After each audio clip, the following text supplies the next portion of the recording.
हमारी संस्कृति, हमारे संस्कार सदा रहे हमारे साथ। भारत की पुरातन गाथाएं और महान संतों की वाणी। सब्सक्राइब करें तिलक कथाएं। मैं हर किसी के पुण्यों और पापों का लेखा जोखा भी रखता हूं और हर किसी का अधोपतन होने से पहले उसे बचाने की कोशिश भी करता हूं। लेकिन सब कुछ इंसान के अपने कर्मों पर निर्भर करता है।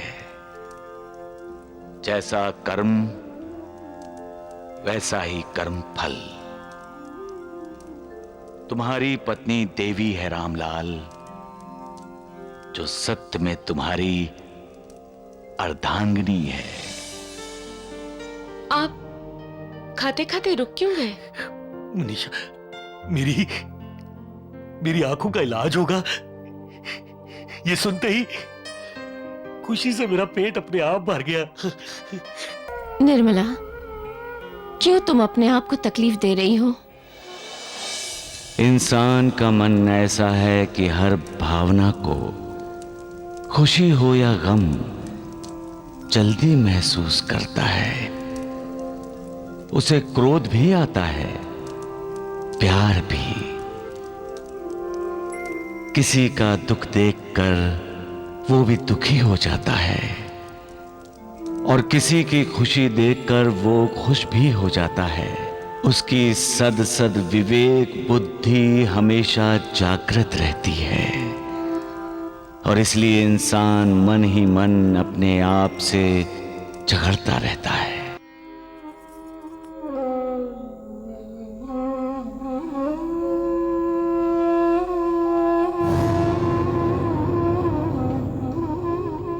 मैं ये सब जेवर आपके पास गिरवी रखना चाहती हूँ।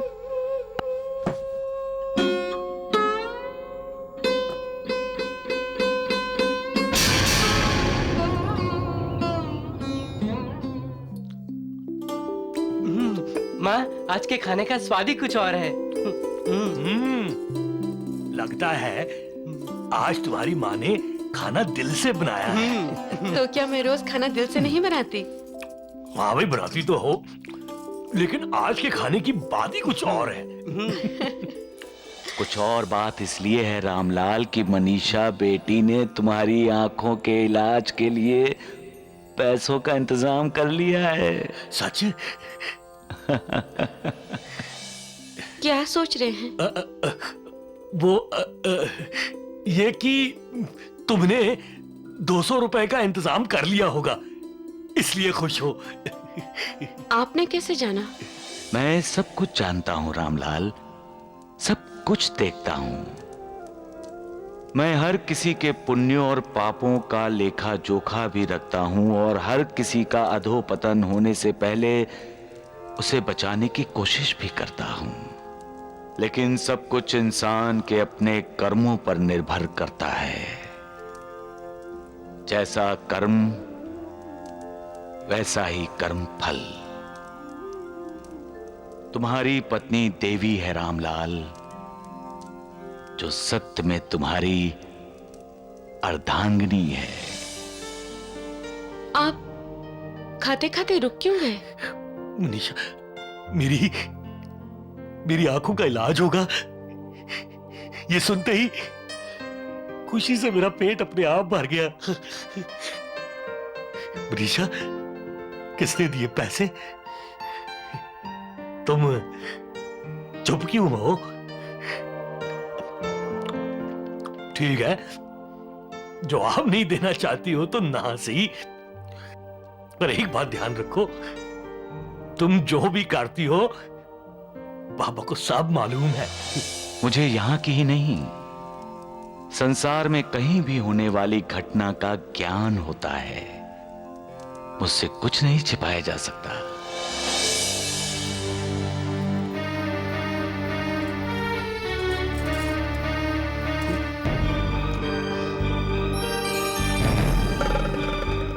माँ, तुम्हारा मंगलसूत्र कहाँ गया?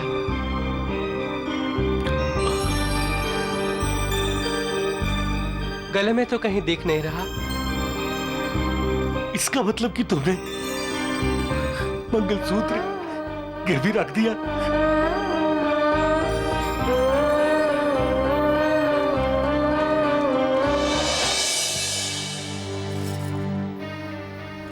माँ के हाथों में सोने की चूड़ियां भी नहीं है पिताजी।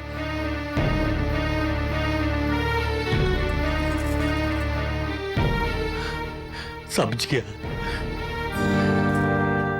आप फिक्र मत कीजिए,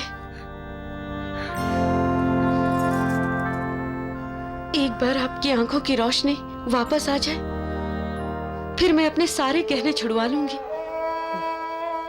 मंगलसूत्र से ज्यादा मंगल गहना आप है मेरे लिए।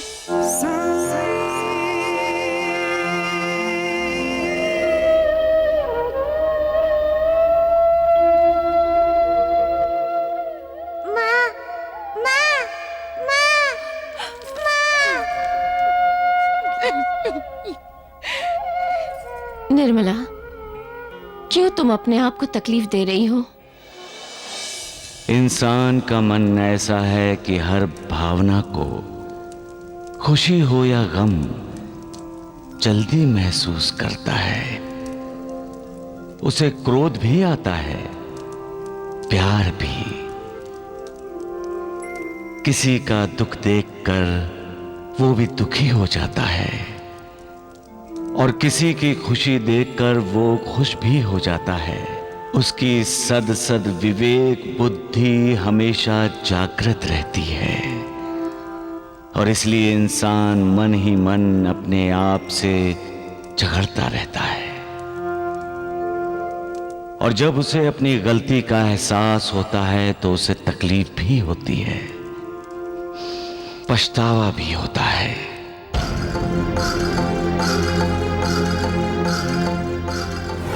निर्मला बेटी, मैं चाहती हूँ कि जितनी जल्दी हो सके तो राजेंद्र साइकिल्स की पूरी मालकिन हो जाए। तुम फिक्र मत करो माँ, शादी के बाद वही होगा जो तुम चाहोगी। बंटवारे का मतलब है आधा हिस्सा। मुझे राजेंद्र साइकिल्स पूरी की पूरी तुम्हारे नाम पर चाहिए। अरे, ऐसे क्या देख रही हो मुझे? कौन है आप? निर्मला। और यहाँ मेरे घर में क्या कर रही हैं? बेटी, मुझे पहचानो, मैं तुम्हारी माँ हूँ। मैं तो रामलाल का सुख चैन छीन कर मेरी बेटी की झोली में डालना चाहती हूँ। देविका, बेचारी निर्मला पे तो रहम करो, उसे ये उल्टी सीधी बातें सिखाना बंद कर दो।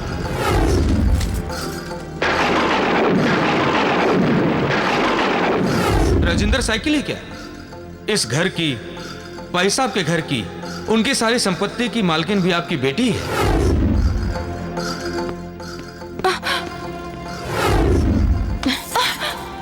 कहाँ जा रही हो? अपने पति के पास। तुम्हारा दिमाग खराब हो गया है? पहचाना?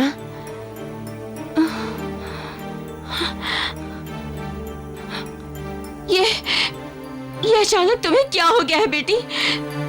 मुझे पहचानो, मैं तुम्हारी माँ हूँ। माँ। तुम मेरी माँ कैसे हो सकती हो? माँ का दूसरा नाम ममता है। माँ अपने बच्चे को प्यार देकर दूसरों को प्यार देना सिखाती है। तुमने तो मुझे नफरत करना सिखाया है। ये तुम क्या बोल रही हो? हाँ? माँ तो निस्वार्थ होती है और निस्वार्थ होना सिखाती है। तुमने तो मुझे स्वार्थी होने की शिक्षा दी है। तुम मेरी माँ कैसे हो सकती हो? नहीं नहीं, तुम मेरी माँ नहीं हो। नहीं हो तुम मेरी माँ। तुम मेरी माँ हो ही नहीं सकती। नहीं हो सकती तुम मेरी माँ।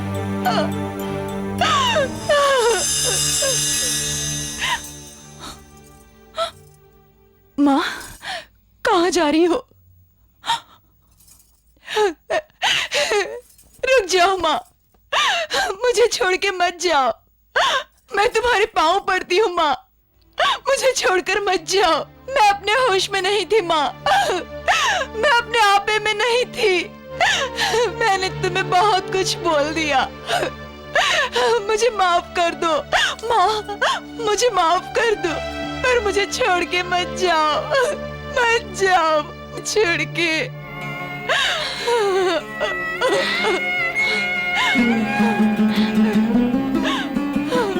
माँ,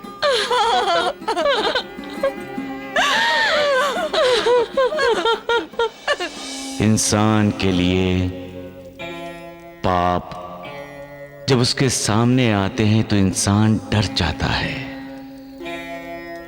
वो अपने किए गए पापों का परिणाम भुगतना नहीं चाहता और इल्जाम दूसरों पर लगा देता है।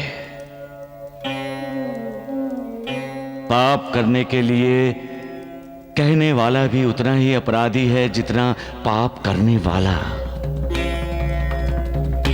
दोनों मालिक के गुनहगार हैं। किसी दूसरे पर इल्जाम लगाकर पापों से मुक्ति नहीं मिलती, उसके लिए प्रायश्चित करना जरूरी होता है।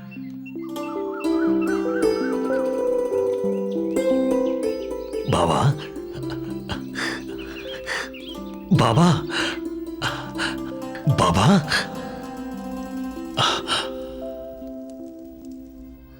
बाबा, आज मैं अपनी आंखों के इलाज के लिए अस्पताल जा रहा हूं बाबा। बाबा, आपके आशीर्वाद से पैसों का इंतजाम हो गया। हाँ बाबा, मुझे आप आशीर्वाद चाहिए बाबा। बाबा, मैं आपके दर्शन करना चाहता हूं, इसलिए आपसे प्रार्थना है कि मेरी आंखों की रोशनी वापस लौटा दें। आप सुन रहे हैं ना बाबा? अब चले?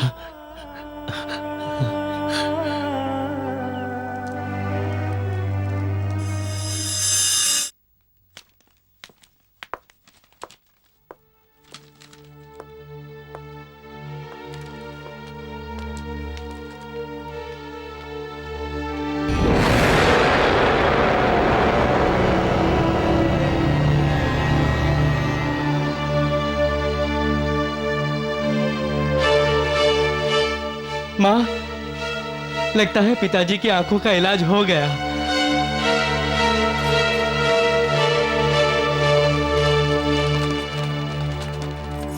पिताजी।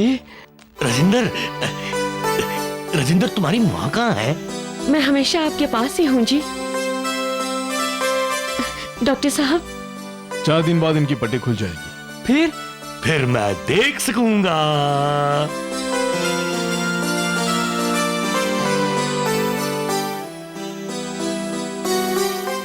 रामलाल जी, आप सबसे पहले किसे देखना चाहेंगे, अपनी पत्नी को या अपने बेटे को? डॉक्टर साहब, मन की चाहत तो यही है कि मैं सबसे पहले अपने बाबा को देखूं। बाबा? बाबा कौन? मेरे भगवान। बाबा, आप सुन रहे हैं ना बाबा? आप मुझे दर्शन देंगे ना बाबा? बाबा, मैं चाहता हूं कि मेरी पट्टी खुलते ही सबसे पहले मैं आपको देखूं और उसके बाद ही मैं अपनी नई जिंदगी शुरू करूं। आंखें धीरे धीरे खोलिए।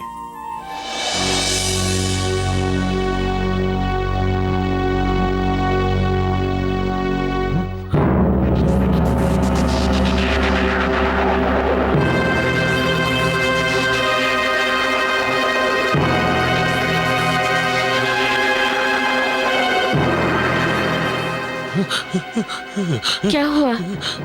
क्या देख रहे हैं आप? अंधेरा, ये अंधेरा, अंधेरा! मनीषा, मनीषा मुझे कुछ दिखाई नहीं दे रहा है। चारों चारों तरफ अंधेरा ही अंधेरा है। नहीं, ऐसा नहीं हो सकता।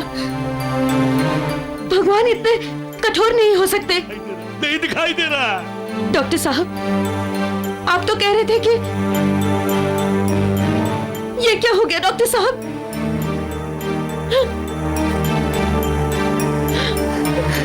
रो क्यों रही हो मनीषा?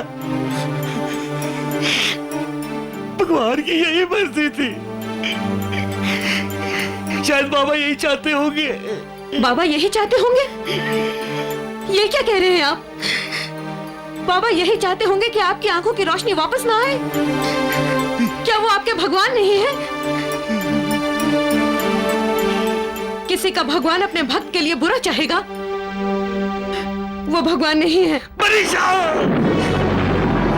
आंखों की रोशनी छीनने वाला शैतान होता है, नहीं, भगवान नहीं। देखिए, वो आपके भगवान नहीं है। अगर वो आपके भगवान होते तो उन्होंने आपकी आंखों की रोशनी वापस क्यों नहीं की? आपकी आंखें ठीक क्यों नहीं की? मनीषा, अपने भगवान पर अविश्वास नहीं किया जाता। श्रद्धा और विश्वास से उसकी पूजा की जाती है, शक और संदेह से नहीं।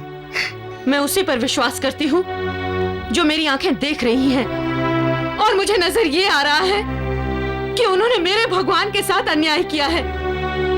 आज तक मेरे साथ जो कुछ भी हुआ मैंने सहन किया है, लेकिन आपकी आंखें ठीक ना करके उसने मेरे साथ, हम सबके साथ अन्याय किया है। ये उसका न्याय नहीं है।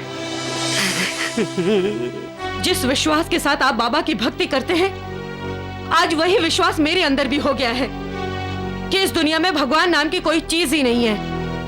नहीं है, कोई भगवान नहीं है। ऐसा मत कहो मनीषा, ऐसा मत कहो। ऐसा ही कहूंगी, और क्यों ना कहूं। अगर भगवान होता तो आज आपको दिखाई देता, लेकिन कैसे दिखाई देगा जब उसका अस्तित्व ही नहीं है। आज के बाद आप उस बाबा का नाम कभी अपने होठों पर नहीं लाएंगे, कभी नहीं लाएंगे।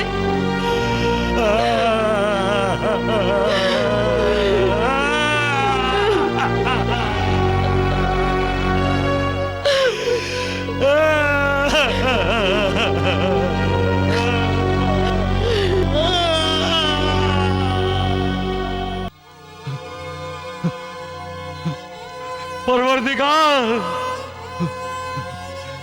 मालिक,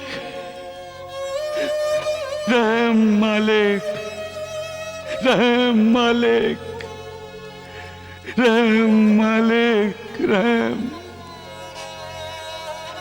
रहम मालिक।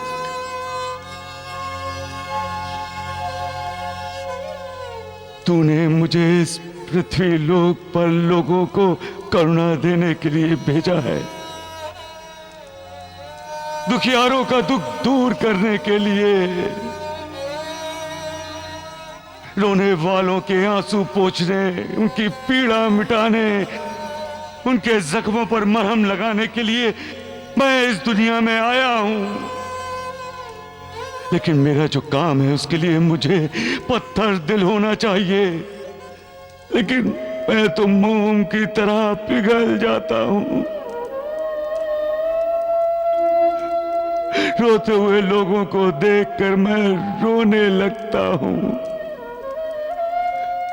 एक का दुख दूर करता हूं तो 10 मेरे सामने आकर खड़े हो जाते हैं। हर एक का दुख अलग, हर एक की वेदना अलग, और यही दुख, वेदना, दर्द मुझे कांटों की तरह चुभता रहता है और मैं मोम की तरह पिघलता जाता हूं। रहम मालिक, रहम, रहम मालिक, इन लोगों पर रहम कर मालिक, इन लोगों पर रहम कर जो विकारों के अधीन होकर शैतानी हरकतें करते हैं और बाद में पछताते हैं। रहम मालिक, रहम मालिक,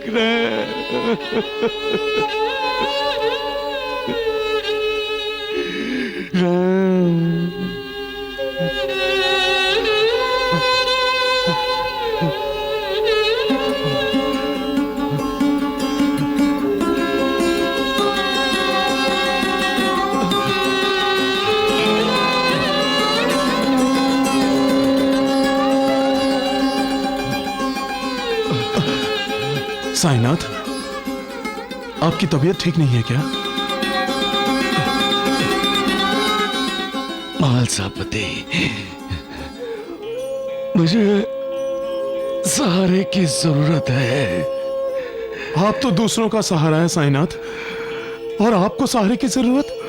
मैं भी इंसान हूं मालसापति, मुझे भी इंसानी शरीर की मर्यादा रखनी पड़ती है। इस मिट्टी के शरीर के गुण दोष मुझे भी स्वीकार करने पड़ते हैं, उन्हें अपनाना पड़ता है।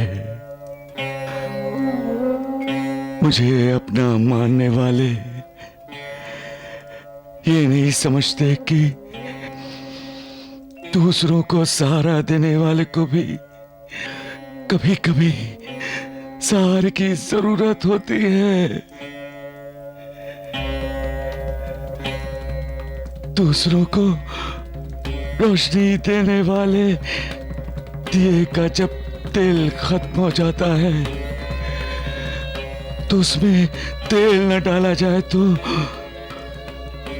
रोशनी देने वाला दिया भी बुझ जाता है। ऐसा मत कीजिए साईनाथ, आप दिए को बुझने मत दीजिए। आपकी लोगों को सख्त जरूरत है। मैं भी तो यहाँ लोगों की जरूरत पूरी करने आया हूं महासापति, लेकिन माँ, किसी भी माँ का दर्द देखकर मुझे दर्द होता है। जब कोई अंधा भक्त मुझे पुकारता है तो मैं खुद अंधेरे में भटकता हूं। जब कोई जानलेवा बीमारी से परेशान होता है तो मैं खुद परेशान हो जाता हूं। मैं लोगों को कहता हूं कि कभी हारना नहीं चाहिए, हालात का सामना करते रहना चाहिए,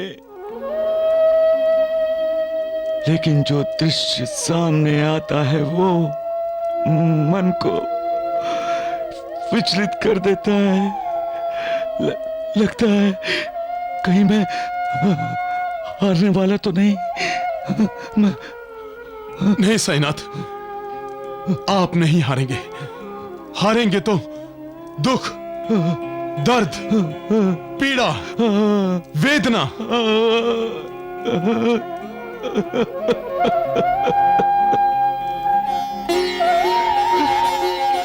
रहम कर मालिक, रहम। अपने इस बंदे पर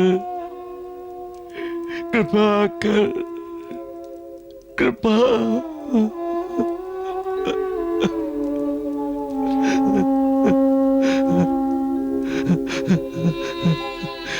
सबका मालिक एक। बहुत जल्द ससुराल चली जाऊंगी, अपने दीनानाची के पास। और शादी के बाद तो बेटी माँ बाप के घर मेहमान होती है ना। बेटी, कुदरत के इशारों को समझ। कुदरत भी यही कह रही है कि अपने दिल से दीनानाथ का ख्याल निकाल दे, वरना तेरे सपने टुकड़े टुकड़े होकर हवा में उड़ जाएंगे। पिताजी, अगर मेरा प्यार सच्चा है तो मेरे सपनों के टुकड़े कभी नहीं होंगे। निष्ठा स्वामी के प्रति होती है, मालिक के प्रति होती है। निष्ठा माँ बाप के प्रति होती है और निष्ठा पति के प्रति, पत्नी के प्रति होती है। निष्ठा एक पहाड़ की तरह है जो कभी टूटता नहीं है। धन्य है वो भक्त जो अपने भगवान के प्रति, अपने मालिक के प्रति निष्ठा रखता है। साईं बाबा, हमारी बेटी पागल है। वो तब तक से बीमार दीनानाथ से शादी करना चाहती है।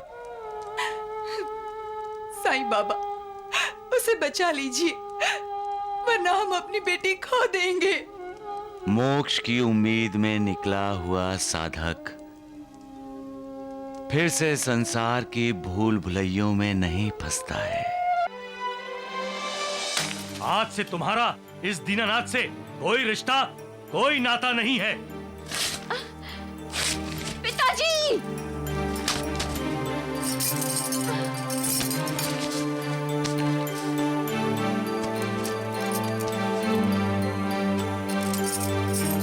पिताजी, तस्वीर फटने या टूटने से अगर रिश्ते टूट जाते तो दुनिया में कोई भी रिश्ता नहीं रहता।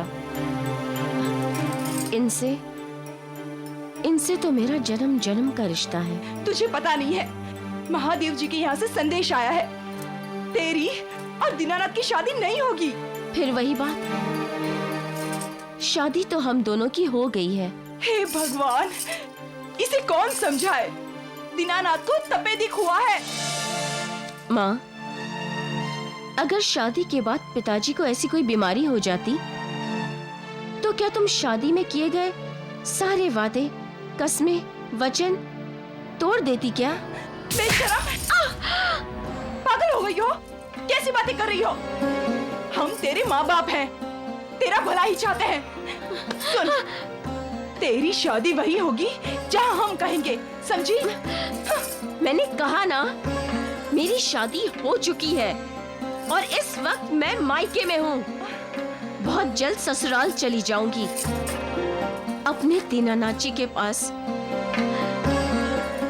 और शादी के बाद तो बेटी माँ बाप के घर मेहमान होती है ना। बेटी, कुदरत के इशारों को समझ। कुदरत भी यही कह रही है कि अपने दिल से दीनानाथ का ख्याल निकाल दे, वरना तेरे सपने टुकड़े टुकड़े होकर हवा में उड़ जाएंगे।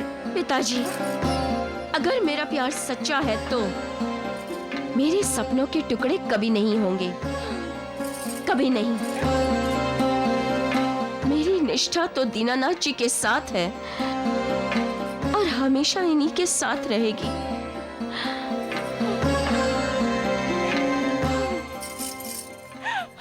श्रद्धा और विश्वास का दूसरा नाम निष्ठा है। जहां श्रद्धा और विश्वास है वहां भक्ति है, और भक्ति में ही निष्ठा छिपी है। जहां निष्ठा नहीं है वहां धोखा है, घात है। निष्ठा स्वामी के प्रति होती है, मालिक के प्रति होती है।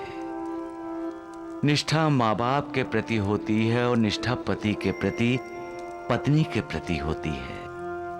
निष्ठा एक पहाड़ की तरह है जो कभी टूटता नहीं है। धन्य है वो भक्त जो अपने भगवान के प्रति, अपने मालिक के प्रति निष्ठा रखता है। सबका मालिक एक।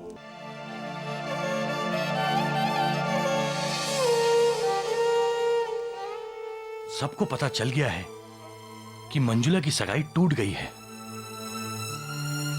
किसी को सच्चाई का तो पता है नहीं, इसलिए हर कोई अपनी अपनी सोच से बातें कर रहा है। यहां तक बोला जा रहा है कि मंजुला मनहूस है।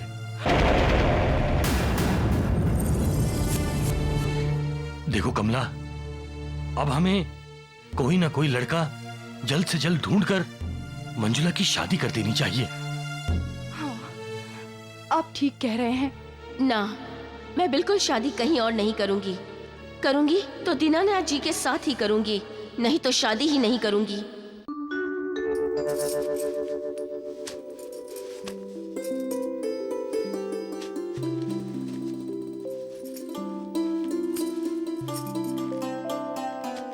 कहां चली गई थी तू?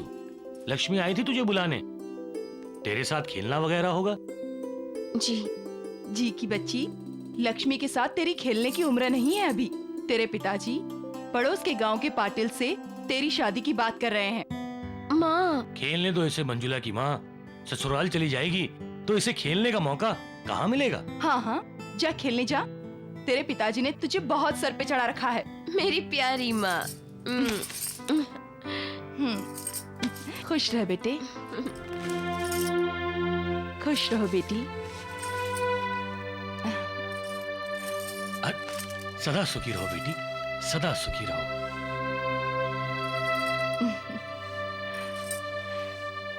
मंजुला, जल्दी आना। हाँ,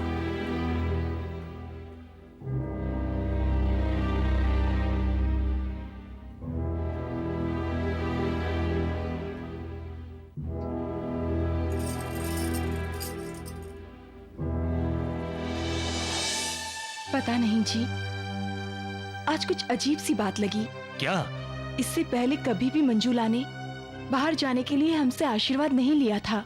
इंसान की जिंदगी में कभी कभी ऐसे पल आते हैं जब उसे खेल में जीत हासिल करने के लिए अपनी जिंदगी को दांव पर लगाना पड़ता है। ऐसे खेल में माँ बाप का आशीर्वाद ना हो तो जीत कैसे होगी?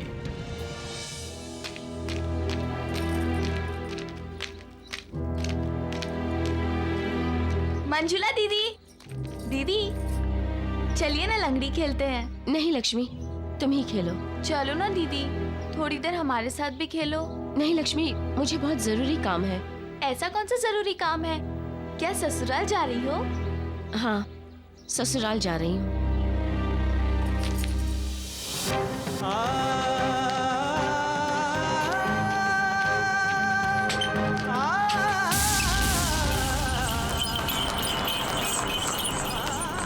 अब मालिक का बंदा मालिक को चुनौती देगा। अब भक्ति दांव पर लगेगी और भक्ति की शक्ति के सामने मालिक को भी झुकना पड़ेगा। बाबा, तो क्या अनहोनी होनी में बदल जाएगी? लोग कह रहे हैं कि मंजुला की शादी टूट गई, लेकिन लोग ये भूल जाते हैं कि शादी का पवित्र बंधन मालिक ऊपर तय करता है।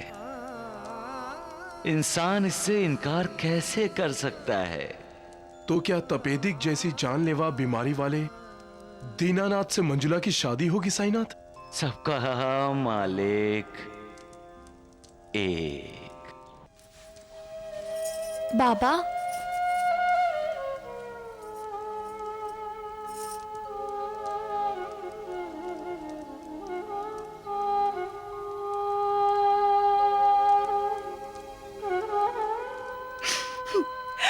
हमारी बेटी घर से भाग गई है साईं बाबा। बाबा, मंजुला दीदी अपने ससुराल गई होगी। साईं बाबा, हमारी बेटी पागल है। वो तबदिक से बीमार दीनानाथ से शादी करना चाहती है। साईं बाबा, उसे बचा लीजिए, वरना हम अपनी बेटी खो देंगे।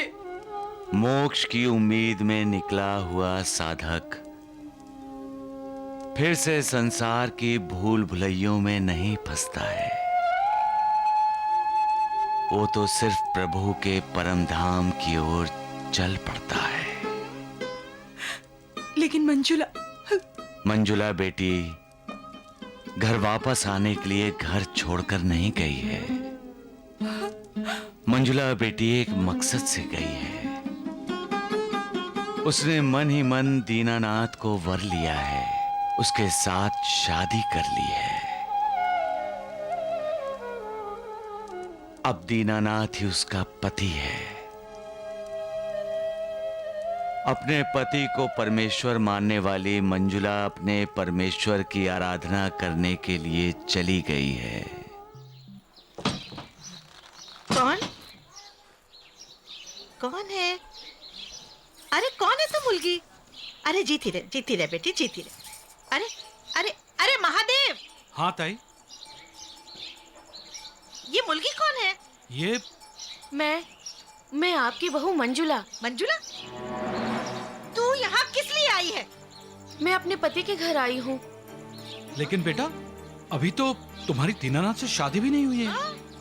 पिताजी, अग्नि के अगर फेरे नहीं लिए तो क्या हुआ? मैं उन्हें अपना पति स्वीकार कर चुकी हूँ। अरे अरे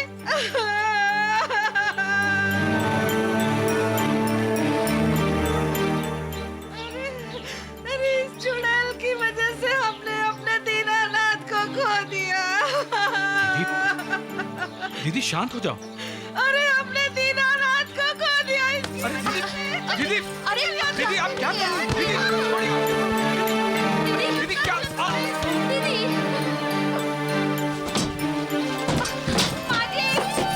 माजी रुकिए, दरवाजा खोलिए। माजी दरवाजा खोलिए। पिताजी दरवाजा खोलिए। दरवाजा खोलिए, मैं आपकी बहू हूँ। मुझे अंदर आने दीजिए। मुझे अंदर आने दीजिए। मुझे मेरे पति से मिलने दीजिए। मुझे उनसे मिलना है। मुझे अपने पति से मिलने दीजिए। मुझे उनसे मिलना है। सूरज को अंधेरा निकल सकता है क्या? क्या सच को छुपाया जा सकता है? क्या न्याय को कोई दबा सकता है? नहीं। तो फिर पतिव्रत को कोई अनदेखा कैसे कर सकता है? पतिव्रत एक महान तप है, ऐसा व्रत जो सूर्य से भी ज्यादा तेजस्वी है। एक पतिव्रता नारी का आदर सम्मान तो देवता भी करते हैं। अगर हम पतिव्रत को तराजू के एक पलड़े में रखें और दूसरे पलड़े में सारी दुनिया को, तो भी पतिव्रत का पलड़ा भारी होगा। यही है पतिव्रत की महिमा। सबका मालिक एक। माजी दरवाजा खोलिए। दरवाजा खोलिए माजी। पिताजी दरवाजा खोलिए। महादेव तू खाना खा शांति से। मरने दे इसे, परवाह मत कर। चल तू खाना खा। अपनी बहू को घर में लीजिए पिताजी। हे भगवान, ये लड़की तो एकदम पागल हो गई है। हाँ, अब तू खुद ही सोच महादेव। हाँ, ये दीनानाथ को अपना पति मानती है, न शादी न ब्याह। अब कैसे मान लिया हम इसे अपने घर की बहू? दरवाजा खोलिए। ताई बस हो गया। अरे अरे ऐसे कैसे हो गया? ठीक से खाना खा। हे राम राम राम, ये लड़की तो शनि की साढ़ सती की तरह हम लोगों के पीछे ही पड़ गई है। इसे तो मैं देखती हूँ, ठहर तू।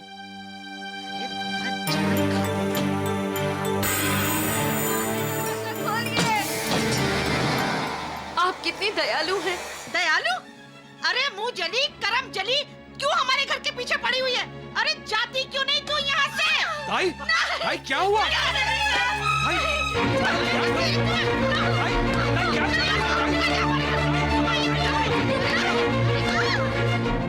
हारे हुए इंसान को लोग सहारा क्यों नहीं देते? जो आपसे प्यार की उम्मीद रखता है, उसे लोग नफरत क्यों देते हैं? जो आपके पास आना चाहता है, उससे दूर क्यों भागते हैं? इंसान ही इंसान का दुश्मन क्यों बन जाता है? कभी कभी बोले हुए दो मीठे शब्द हारे हुए इंसान को जीने की उम्मीद दे देते हैं। तो फिर कठोर क्यों हो जाता है इंसान? छोड़ो, नहीं छोड़ो, छोड़ो नहीं, मैं तुझे आज नागिन, हमारे दीनानाथ को तूने मार दिया। हमारी जान के पीछे पड़ी हुई है तू। नहीं छोड़ूंगी तुझे मैं।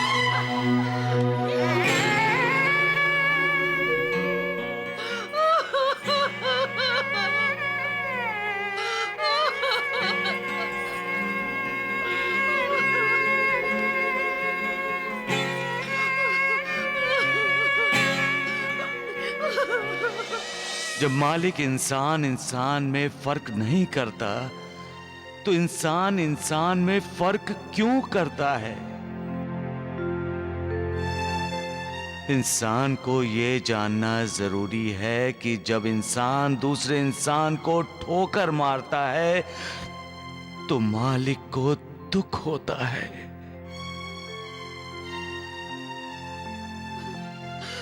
पूर्व जन्म के संस्कारों की वजह से ही इंसान दूसरे इंसान के करीब आता है। सारे संबंध, सारे रिश्ते पिछले जन्मों के कारण ही होते हैं। तो फिर इंसान इंसान के आंसू क्यों नहीं पोंछता है? क्यों उसका दुख दर्द नहीं बांटता? जो इंसान दूसरे इंसान को अपने से कमजोर समझकर उसे दर्द पहुंचाता है, उसे दुख पहुंचाता है, उसे बाद में पछताना पड़ता है। इसलिए संभलो और हो सके तो अपनी गलती सुधार लो। सबका मालिक एक।